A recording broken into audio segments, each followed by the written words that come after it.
उसमें बताया हुआ है कि कोई महफिल में बैठे रहते हो और उसकी एक व्यक्ति पे बार बार नजर पड़ती है, तो उस पे एक गजल है छोटी सी, बख्तर अली साहब की गाई हुई। महफिल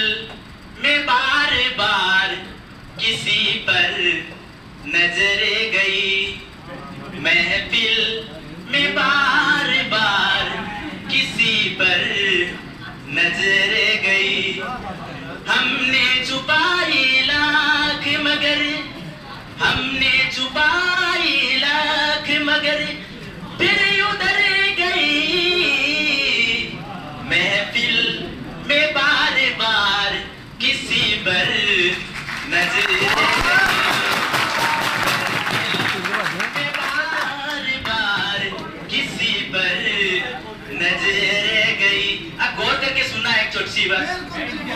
उसकी नजर में कोई जादू जरूर है,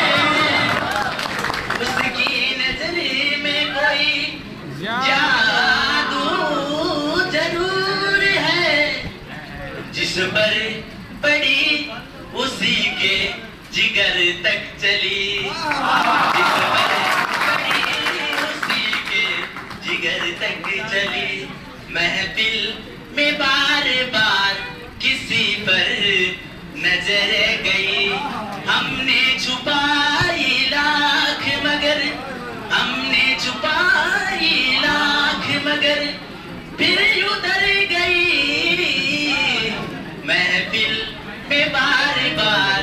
किसी पर नजर गई। धन्यवाद।